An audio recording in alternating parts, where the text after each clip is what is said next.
자, 여러분 반갑습니다. 지난주에 이어서 주일에 이렇게 온라인으로 가정 예배를 드리는 것이 두 번째네요. 확실히 지난주보다는 저도 이제 덜 어색한 것 같습니다. 여러분은 어떠신지 모르겠습니다. 자, 하나님의 크신 평안과 사랑이 예배하는 우리들과 또 여러분 모든 가정에 함께 가득히 넘치시기를 주의 이름으로 축원합니다. 지난 목요일이 개구리가 겨울잠에서 깨어난다는 경칩이었습니다. 이제 날씨가 제법 따뜻해졌고요. 해도 좀 길어진 것 같습니다. 그리고 어느새 완연한 봄이 우리에게 다가왔음을 느끼는 요즘입니다. 자, 그런데 이렇게 좋은 날에 우리가 밖에 나가지도 못하고 또 누구를 제대로 만나지도 못하니 그냥 얼마나 답답한 하루하루를 보내고 계십니까? 저는 지난주에도요, 거의 그냥 집하고 교회만 왔다 갔다 하면서 지냈습니다.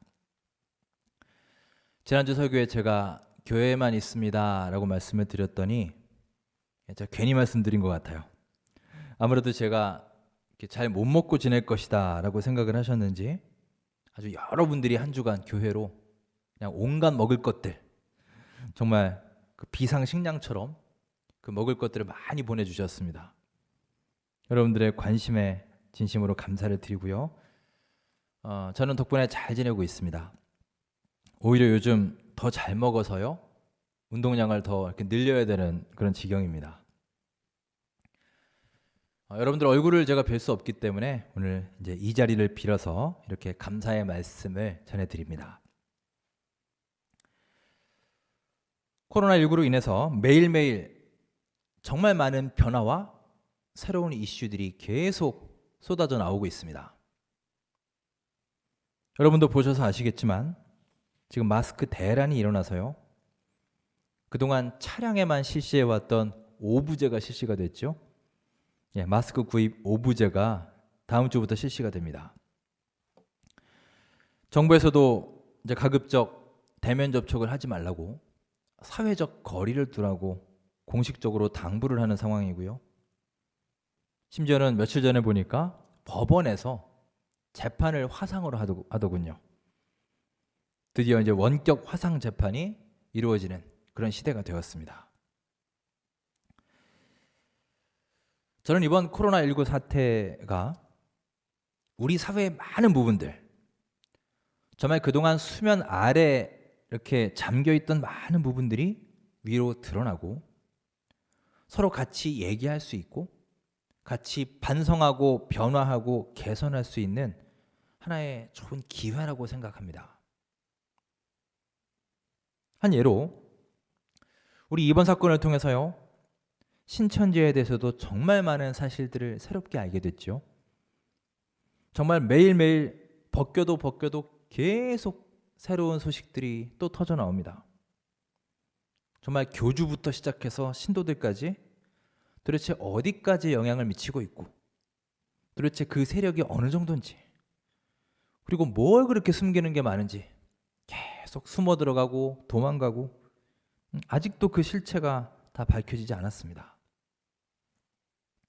하지만 그래도 어쨌든 이번에 이 사태가 일어나면서 대한민국 전체에 신천지에 대해서 정말 많이 알려지는 계기가 됐죠. 정말 속된 말로 그냥 까발려지는 그런 기회가 되었습니다. 뿐만 아니라 신천지뿐이 아닙니다. 이 시대의 수많은 교회와 기독교인들도 그동안 논의는 되어 왔지만 감히 시도하지 못했던 영역이 있죠. 그러니까 말조차 제대로 꺼내지 못했던 영역이 있습니다. 바로 주일 예배죠.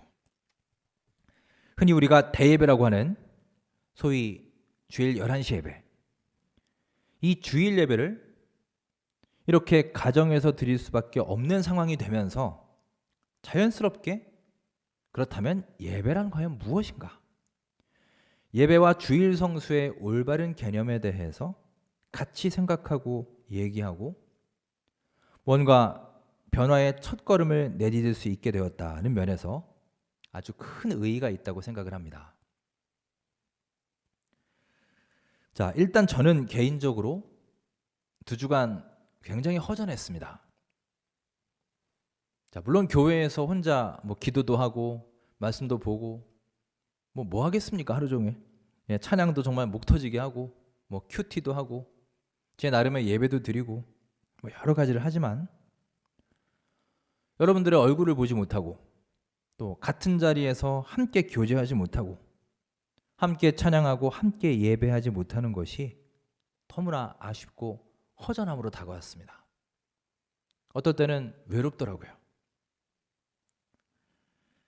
그만큼 우리 원천교회와 우리 성도님 한 명 한 명이 제 삶의 큰 비중을 차지하고 있다는 뜻일 겁니다. 자, 이번에 코로나19로 인해서 수많은 교회들이 주일 낮 예배를 취소하거나 온라인 예배로 대체하게 되었습니다. 오늘도 아마 그럴 것입니다. 그동안 열심히 주일 성수를 강조해왔던 수많은 교회들이나 목회자들에게는 참 난처한 상황이면서도 한편으로 어려운 결정이었을 것입니다. 자, 어쨌든 이렇게 되면서 바로 이어서 예배에 대한 신학적 논쟁이 일어나기 시작했습니다. 자, 결론을 얘기하면 가정 예배나 온라인 예배를 강조하는 목소리는 이 예배 모임이 적어도 타인에게 피해를 끼쳐서는 안 된다라는 것을 강조하면서 또한 예배는 예배당이라는 특정한 장소에 제한될 수 없는 것이다. 이것을 주장하는 것이죠. 저는 거기까지는 충분히 이해하고 공감할 수 있습니다. 자, 그런데 이제 그 반대의 주장을 들으면서 저는 참 마음이 복잡하면서도 마음이 아팠습니다. 예배를 모여야 된다는 목소리는 크게 2가지로 보는데요. 하나는 아주 전통적이고 보수적인 주장입니다. 즉 주일 예배는 꼭 교회에 나와서 지정된 장소에서 꼭 예배당에서 드려야 된다. 이런 좀 고집불통 같은 입장으로 간주하는 주장이 하나 있고요. 또 하나는 이것이 저를 참 아프게 했습니다. 결국은 너희 기독교인들, 너희 교회들이 헌금 때문에 그러는 거 아니냐? 그렇게 교회가 악착같이 모이려고 하는 이유가 뭐냐? 결국 돈 거두려고 하는 꼼수 아니냐? 치부하면서 교회가 타락했고 물질 만능주의라고 이런 식의 주장을 하고 있습니다. 물론 모여서 드리는 예배의 목적에 또 고려사항에 헌금이 전혀 없다, 0%다 라고 할 수는 없을 겁니다. 당장 우리 교회만 해도 온라인 헌금 시스템이 마련되어 있는 것도 아니고요. 모이지 않게 되면 당연히 헌금에 영향이 있을 겁니다. 그게 사실입니다. 나중에 11조 같은 경우는 다 하지 않겠느냐 하더라도 어쨌든 매주 꼬박꼬박 모이는 것에 비하면 헌금이 줄어들 것입니다. 하지만 여러분, 어떻습니까? 정말 우리가 모이고자 하는 게 헌금 때문일까요? 우리가 그 정도일까요? 저는 이번에 가정 예배를 결정하면서 많은 생각을 했습니다. 주일에 모일 것인가 말 것인가를 결정하는 요소 중에 적어도 우리 교회는 헌금이 그 고려사항은 아니었습니다. 우리 당회원들과 생각한 것은 결국 우리 신앙생활의 문제였어요. 여러분, 우리 신앙생활이 물론 예배가 참 중요한 것이긴 하지만 우리 신앙생활이 예배만으로 되어 있는 것은 아니지 않습니까? 그리고 교회의 역할과 기능 중에 예배만 있는 게 아니지 않습니까? 물론 많은 여러분들이 주일에 교회에 오셔서 예배만 드리고 가시는 분들도 많이 계세요. 하지만 또 많은 분들은 교회에서 같이 식사하며 교제하고 친교를 나누고 같이 일도 하고 사역도 하고 교육도 받고 소그룹 활동도 하고 성경 공부도 하고 전도도 하고 구제 사역도 하고 이런 신앙생활의 여러 활동과 영역들이 존재합니다. 그리고 이 대부분의 것들은요, 혼자 하는 게 아니라 함께 할 때 더 큰 힘을 발휘하는 것들이에요.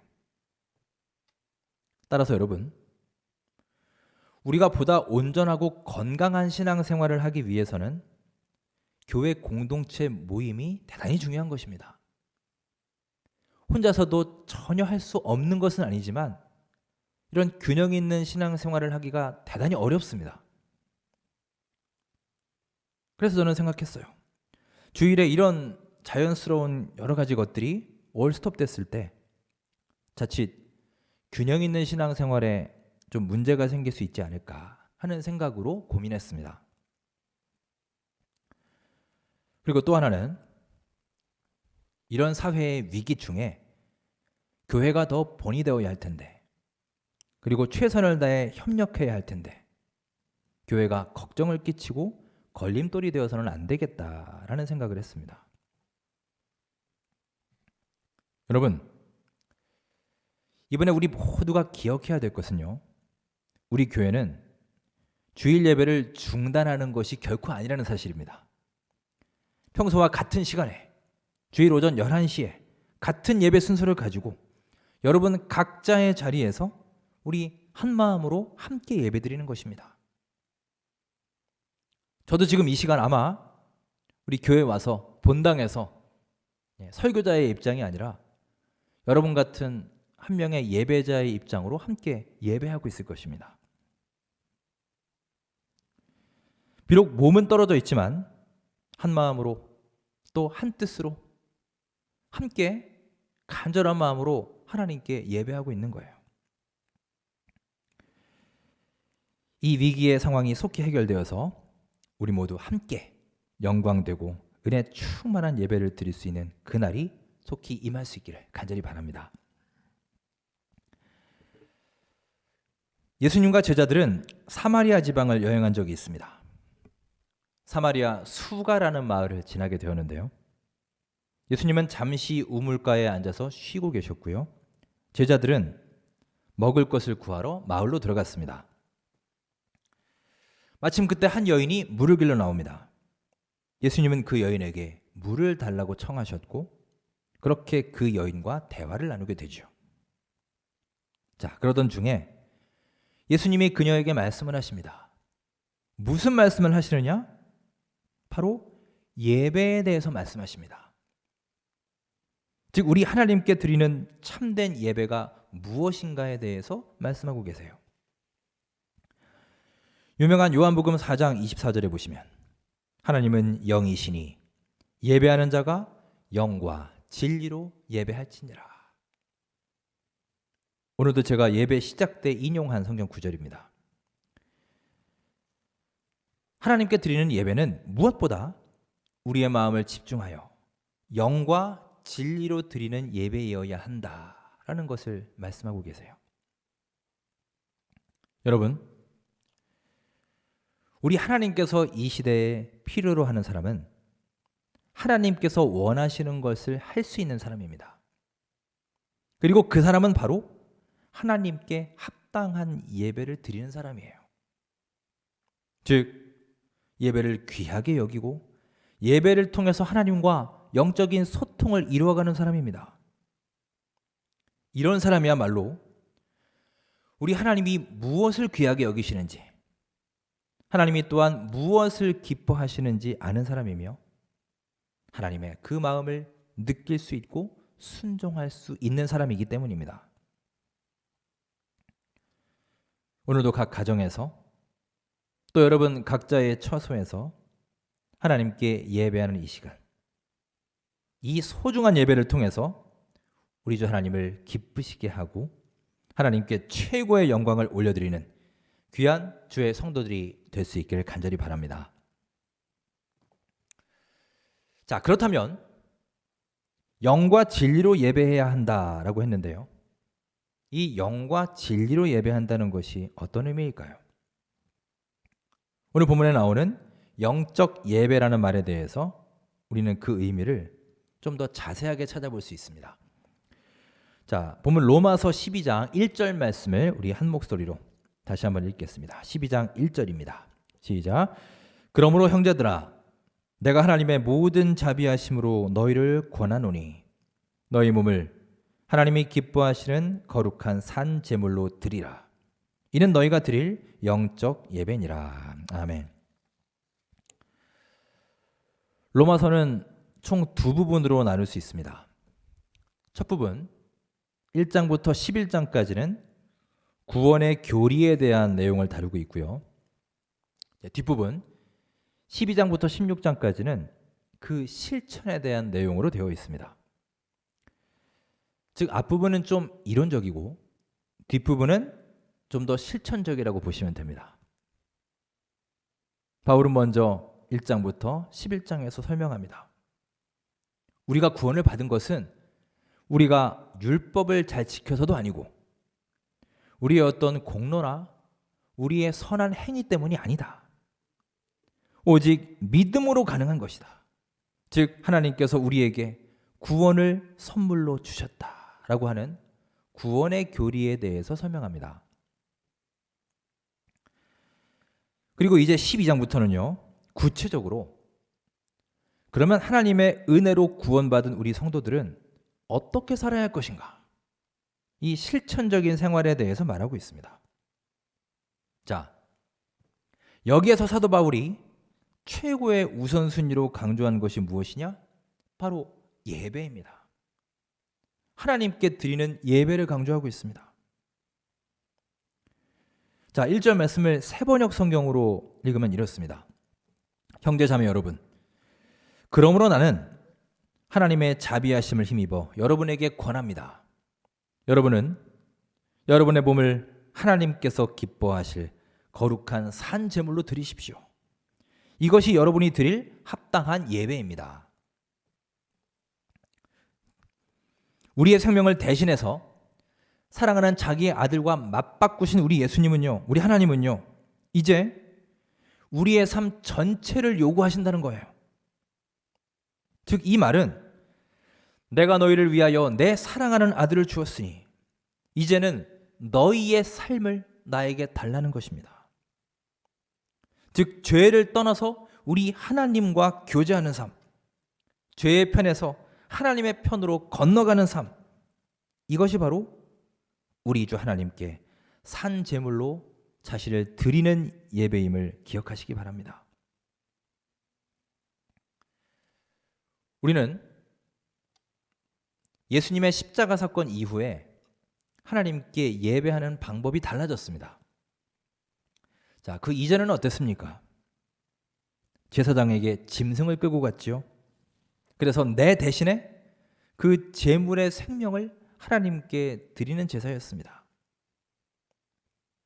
하지만 예수님의 십자가 사건 이후로는요, 내 스스로 하나님께 나가게 되었습니다. 그래서 내 자신의 몸을 하나님께 드리는 예배가 된 것입니다. 자, 이게 무슨 말씀입니까? 십자가 사건 이전에는 하나님께 드리는 그 예배가 장소와 제물과 제사장, 이런 여러 가지 것들에 의해 제약이 되었지만 이제는 그런 제한이 없다라는 거예요. 즉 언제나 어디서나 누구든지 주님의 이름으로 모여서 하나님을 찬양하며 예배드릴 수 있게 되었다는 것입니다.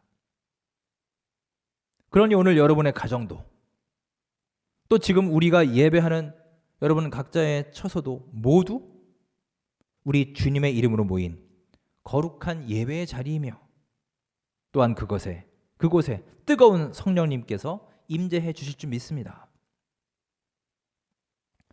자, 그렇다면 여러분, 이 예배자의 자세가 얼마나 중요한가요? 예배라고 하는 것은요, 구약시대로 말하면 내 생명을 드리는 거예요. 짐승을 잡아서 그 피를 흘려서 하나님께 생명을 드리는 것처럼 자기 생명을 드리는 그 마음을 가지고 예배하는 것이 바로 오늘날 영과 진리로 드리는 예배입니다. 여러분, 오늘날 우리는 예배를 어떻게 준비하고 있습니까? 구약시대 성도들은요, 미리 흠없고 정결한 어린 양을 따로 구별해 두었습니다. 그리고 성전으로 가지고 갔습니다. 그리고 하나님께 자신의 죄를 고백하며 그 양을 정성껏 제물로 드렸습니다. 즉 제물을 준비하고 그 날을 하루하루 기다리면서 이미 그들의 예배가 시작된 것입니다. 또한 어린 양을 이끌고 성전으로 가는 길은요, 곧 자신의 생명을 드리러 올라가는 기도의 시간이에요. 즉 제사를 드리는 그 시간만이 예배가 아니라 준비하는 그 과정부터 이미 그들의 예배인 것입니다. 여러분, 우리는 오늘 어떤 마음으로 이 예배의 자리에 나아오셨습니까? 우리 하나님께 중요한 것은 예배의 장소가 아닙니다. 우리가 본당에서 예배하느냐, 소예배실에서 하느냐, 집에서 하느냐, 이게 중요한 게 아니에요. 또한 어떤 형식에 따라서 예배하는지도 아닙니다. 우리 하나님께 가장 중요한 것은 바로 우리 예배하는 자들의 중심이요 마음 자세에 있음을 기억하시기 바랍니다. 어제 아마 구역별로 공지사항을 받으셨을 것입니다. 온라인 예배 드릴 때 유의사항 해서 다른 무언가를 같이 하면서 예배 드리지 말라는 것이죠. 책을 보거나 밥을 먹거나 차를 마시거나 TV를 보거나 심지어 게임을 하면서 예배하는 것. 여러분, 이런 예배가 어떻게 영과 진리로 드리는 예배가 될 수 있겠습니까? 오늘 예배를 드리면서 나는 오늘 하나님을 꼭 만날 것이다. 하나님께 더 가까이 나아갈 거야. 하나님의 음성을 꼭 듣고 말 거야. 이런 결단과 기대감을 가지고 예배하는 사람과 아무런 기대와 설레임 없이 나온 사람, 그냥 끌려 나오고 그저 마지못해 나오고 의무감으로 나온 사람이 어떻게 같을 수가 있을까요? 여러분 기억하시기 바랍니다. 예배는 우리가 그 예배의 자리에 들어서기 전부터 이미 시작되는 것입니다. 준비 과정부터 시작이에요. 즉 그날의 예배가 나에게 은혜가 되느냐 안 되느냐, 내가 예배에 성공할 수 있느냐 없느냐, 그 성패는 그 예배가 얼마나 잘 준비된 예배인가, 여기에 달려있다 해도 과언이 아닙니다. 따라서 특별히 예배를 준비하는 사람들, 우리 목회자들, 또 예배 담당자들은 정말 철저하고 세심하게 예배를 준비해야 됩니다. 그리고 예배를 드리는 우리들 역시 정성껏 잘 준비된 예배를 하나님께 드려야 하는 것입니다. 사랑하는 여러분, 이 한 번 한 번의 예배에 기대감을 가지시기 바랍니다. 예배를 사모하십시오. 은혜를 갈구하십시오. 또 마음의 문을 활짝 여는 은혜 충만한 우리 원천교회 성도님들 될 수 있기를 주의 이름으로 축원합니다. 이것이 바로 앞서 말한 영과 진리로 드리는 예배인 것입니다. 자, 우리가 또 하나 주목해야 할 것은 바울이 우리 몸을 하나님이 기뻐하시는 거룩한 산 제물로 드리라고 했습니다. 이것을 쉽게 말하면 우리의 삶 전체가 곧 예배라는 것입니다. 우리의 삶이 곧 예배이며 삶의 예배를 강조하는 거예요. 다시 말하면 이 예배당 안에서의 예배뿐만이 아니라 우리의 하루하루 일상생활, 이 예배당 밖에서, 즉 직장에서, 가정에서, 여러 모임들에서, 차 안에서, 길거리에서 우리의 삶의 모든 부분, 우리의 삶 전체를 하나님께 드리는 것, 이것이 온전한 삶의 예배라는 것입니다. 초기 기독교의 교부였던 요하네스 크리소스톰은 오늘 본문 로마서 12장 1절을 이렇게 풀이했습니다. 참 가슴에 와닿는 말씀입니다. 한번 들어보시기 바랍니다. 여러분은 여러분의 눈으로 하여금 나쁜 것을 쳐다보지 못하게 하십시오. 그러면 여러분의 그 눈은 산 제물이 되는 것입니다. 또한 여러분의 혀로 하여금 다른 사람을 향한 악한 말을 못하게 하십시오. 그러면 여러분의 그 혀가 산 제물이 되는 것입니다. 여러분의 손이 무법한 일을 못하게 하십시오. 그러면 그 손이 산 제물이 되는 것입니다. 하지만 그것으로는 충분하지 않습니다. 나의 손으로 다른 사람을 도우십시오. 그리고 나를 향해 비난하고 욕하는 자들을 내 입으로 축복하십시오. 나의 눈으로 하나님의 말씀을 읽으십시오. 그리고 나의 머리로는 그 말씀을 묵상하십시오. 그러면 나의 삶 전체가 하나님이 기뻐하시는 온전한 제물이 될 것입니다. 여러분, 우리의 삶 전체가 예배라는 말이 바로 이런 뜻입니다.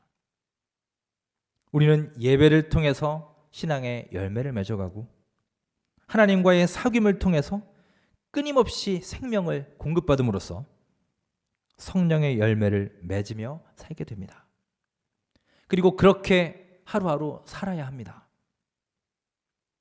이것이 우리 주 하나님 앞에 거룩한 산 제물로 드려지는 기쁨인 것입니다. 여러분, 정해진 시간과 공식적인 장소에서 드리는 예배만이 아니라 여러분의 일상생활 속에서 구원받은 성도로서 거룩한 삶을 살아서 우리의 삶의 예배를 통해 하나님께 더 큰 영광을 돌리는 귀한 믿음의 백성들이 되시기를 간절히 바랍니다. 사랑하는 여러분, 저는 우리 원천교회가 하나님 앞에 귀하고 아름다운 교회 공동체가 될 수 있기를 간절히 바랍니다. 그게 저의 소망이에요. 자, 어떤 교회가 아름다운 교회일까요? 하나님 보시기에 아름다운 교회는 어떤 모습일까요? 성전이 아름답고 웅장한 교회일까요? 예배 의식이 성스럽고 세련된 교회일까요? 아니면 여러 시스템이 잘 되어 있고 편리한 교회일까요? 웅장한 성전이 있는 교회는 많습니다. 세계에서 가장 큰 교회가 우리 대한민국에 있고요. 수많은 대형 교회들이 계속해서 성전을 증축하고 성장하고 있습니다. 여러분, 그 웅장한 성전과 거대한 규모를 보십시오. 그 교회가 아름답던가요? 여러분들이 보시기엔 어떻습니까? 최첨단 시설에 정말 좋은 교육 시스템이 있습니다.